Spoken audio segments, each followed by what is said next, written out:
Putin का end game. नमस्कार, स्वागत है आप सभी का। आप देख रहे हैं न्यूज़ 18 इंडिया। मैं हूं आपके साथ ऋतिका सिंह। 24 दिनों से जारी रूस यूक्रेन जंग में ऐसी तबाही अब तक नहीं हुई थी। ऐसा घातक और खतरनाक हथियार का इस्तेमाल रूस ने अब तक नहीं किया था, लेकिन अब रूस ने यूक्रेन पर वो मिसाइल दागी है जिसका इस्तेमाल अब तक नहीं हुआ था। इस मिसाइल का नाम है हाइपरसोनिक मिसाइल। आवाज से 5 गुना स्पीड वाली इस मिसाइल का इस्तेमाल रूस ने पश्चिमी यूक्रेन में किया है। मिसाइल गिरते ही यूक्रेन का हथियार का डिपो पूरी तरह से तबाह हो गया है। माना जा रहा है कि रूस को लगातार हो रहे नुकसान के बाद पुतिन ने सेना को हमला और तेज करने का आदेश दिया है।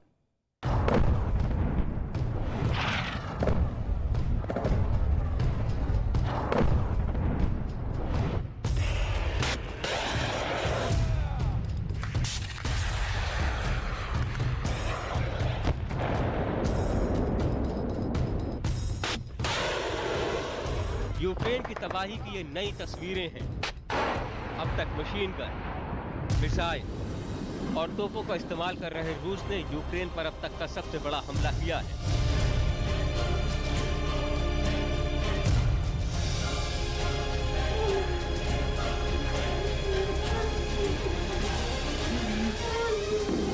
और हमले के लिए अब की बार इस्तेमाल किया है हाइपरसोनिक मिसाइल।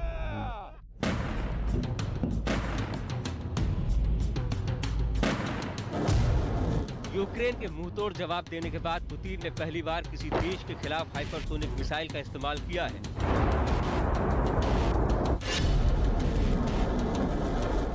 असल में अब तक हाइपरसोनिक मिसाइल का इस्तेमाल किसी भी देश ने नहीं किया है, लेकिन राष्ट्रपति पुतिन ने जेलेंस्की को घुटनों के बल बैठाने के लिए आखिरकार खतरनाक हाइपरसोनिक मिसाइलें दाग दी थी। रूस के रक्षा मंत्रालय ने ऐलान किया है कि उनकी सेना ने किंजल हाइपरसोनिक मिसाइलों का इस्तेमाल करके यूक्रेन के मिसाइलों के जखीरे को तबाह कर दिया।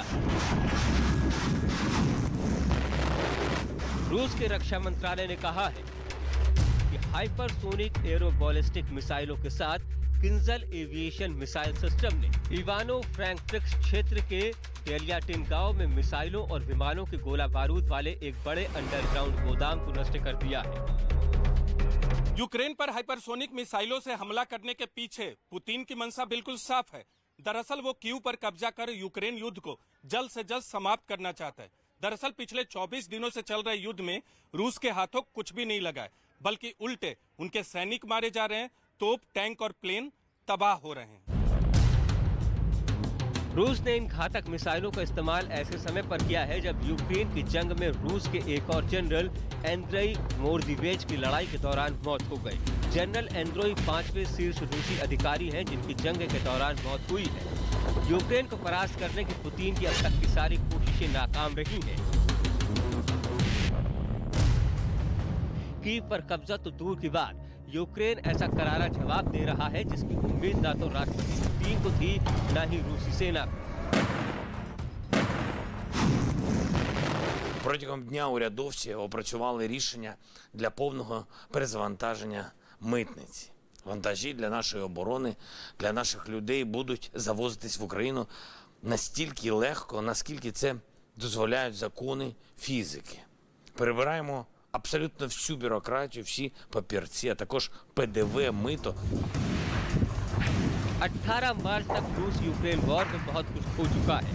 यूक्रेन का दावा है कि अब तक उसने 14,200 रूसी सैनिकों को मार गिराया है, 112 रूसी हेलीकॉप्टर तबाह किए हैं, 450 टैंकों को ध्वस्त कर दिया है, करीब 93 प्लेन को आसमान से जमीन पर मार गिराया है, 205 रूसी तोप बर्बाद किए हैं, 1448 बख्तरबंद, 72 मल्टीपल रॉकेट लॉन्चर, 43 रूसी एंटी एयरक्राफ्ट वॉरफेयर बर्बाद कर दिए।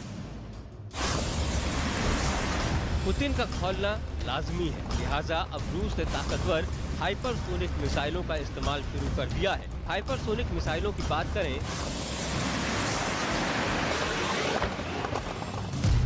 आम भाषा में हाइपरसोनिक हथियार का मतलब होता है ध्वनि की गति से 5 गुना ज्यादा स्पीड में चलने वाला हथियार। यानी जो हथियार हवा में 6115 किलोमीटर प्रति घंटा की गति से उड़ सके उसे हाइपरसोनिक हथियार कहेंगे। हाइपरसोनिक हथियार की खासियत होती है कि यह कम ऊंचाई पर भी उड़ सकता है, आसानी से टारगेट का पीछा कर सकता है। भले ही टारगेट भाग रहा हो, ये पीछा करके अपने निशाने को ध्वस्त कर देता है। हाइपरसोनिक मिसाइलों का इस्तेमाल शुरू कर पुतिन ने जता दिया है कि वो जेलेंस्की को झुकाने के लिए किसी भी हथियार का इस्तेमाल कर सकते हैं और यूक्रेन को बचाने के लिए जो भी आएगा उसके साथ रूस बहुत सख्ती से निपटेगा। हाइपरसोनिक मिसाइल सिर्फ रूस के पास नहीं है, चीन और अमेरिका के पास भी हाइपरसोनिक हथियारों की सबसे बड़ी अत्याधुनिक तकनीक मौजूद है। इसके अलावा जो देश इन हथियारों को विकसित कर रहे हैं वो है Bharat, Japan, Australia, France, Germany और उत्तर कोरिया।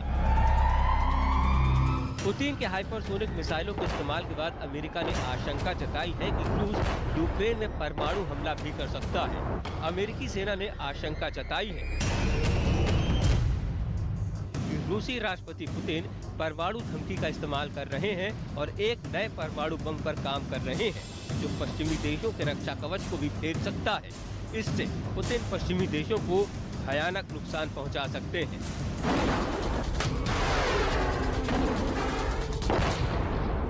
पश्चिमी देश आशंकित है कि यूक्रेन को मात देने के लिए रूस किसी भी हद तक जा सकता है। पुतिन बार बार इस बात को दोहरा भी चुके हैं कि यूक्रेन और रूस के बीच जो भी आएगा उसे बख्शा नहीं जाएगा। यही वजह है कि पश्चिमी देशों ने अब तक यूक्रेन को नो फ्लाई जोन घोषित नहीं किया, जबकि बार बार जेलेंस्की इस बात की अपील कर चुके हैं और नाटो तो पहले ही किनारा कर चुका है।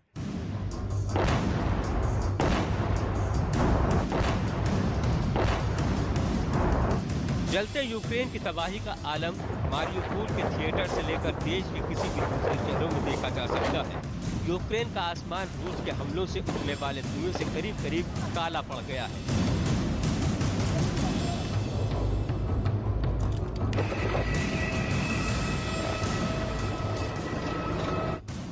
लाखों लाख लोग अब तक यूक्रेन से पलायन के लिए मजबूर हुए हैं। अमेरिका बार बार रूस को चेतावनी दे रहा है। अमेरिकी राष्ट्रपति जो बाइडेन ने चीन के राष्ट्रपति शी जिनपिंग से वीडियो कॉन्फ्रेंसिंग के जरिए यूक्रेन पर रूसी हमले और रूस पर प्रतिबंधों को लेकर चर्चा की। बाइडेन ने रूस को किसी भी तरह की चीनी मदद मिलने की स्थिति में अंजाम भुगतने की चेतावनी दी है। बाइडेन की किसी भी धमकी का पुतिन पर असर होता नहीं दिखता। दूसरी तरफ चीन भले ही रूस के साथ खड़ा दिखाई पड़े, लेकिन वो सीधे युद्ध में शामिल नहीं होगा और इसकी जरूरत भी नहीं पड़ेगी।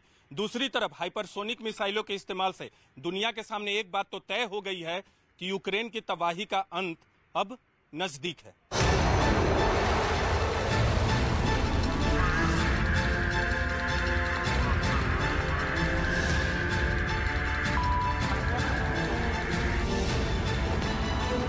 रूसी राष्ट्रपति व्लादिमीर पुतिन ने किंजल यानी ड्रैगन मिसाइल को एक आदर्श हथियार करार दिया है। रूस ने जिस किंजल मिसाइल का इस्तेमाल किया है उस हाइपरसोनिक हथियारों की स्पीड की डिटेल समझिए।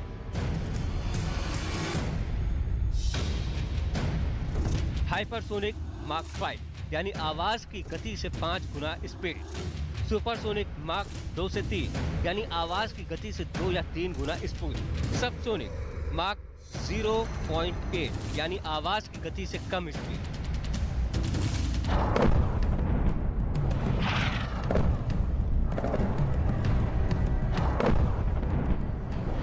जरा सोचिए किस रफ्तार से यूक्रेन को तबाह करने की पुतिन ने प्लानिंग की है। रूस यूक्रेन के हर शहर को निशाना बना रहा है, मिसाइल बरसा रहा है, रॉकेट दाग रहा है, लेकिन उसकी निगाहें राजधानी कीव पर लगी हैं। यूक्रेन ने कीव को लेकर ऐसा चक्रव्यूह रचा है जिसे भेद पाने में रूस की सेना अब तक नाकाम रही है। इस बीच यूक्रेन ने दावा किया है कि उसने कीव के पास 30 अहम ठिकानों पर कब्जा कर लिया है। साथ ही ये भी कहा है कि रूस की सेना को उसने 70 किलोमीटर दूर खदेड़ दिया है। रूस यूक्रेन जंग कितने दिन और चलेगी कोई नहीं जानता, क्योंकि जब तक कीव पर रूस का कब्जा नहीं होता तब तक यूक्रेन हथियार नहीं डालेगा। रूस चाहता है कि जल्दी से जल्दी कीव पर उसका कब्जा हो और यूक्रेन को बिना किसी शर्त के झुकना पड़े। हाइपरसोनिक मिसाइल का इस्तेमाल इसी प्लानिंग का हिस्सा है।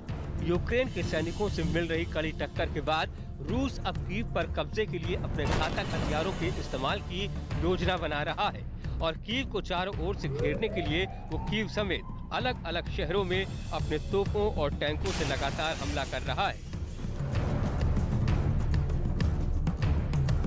यूक्रेन के राष्ट्रपति व्लादिमीर जेलेंस्की का कहना है कि यूक्रेन की शांति और सुरक्षा ही रूस की गलतियों और नुकसान को कम कर सकती है। रूस नहीं रुका तो उसे भारी नुकसान उठाना होगा। अब मुलाकात और बातचीत का समय है। बातचीत से ही रूस अपने नुकसान को कम कर सकता है। यूक्रेन की क्षेत्रीय अखंडता को कायम रखना जरूरी है।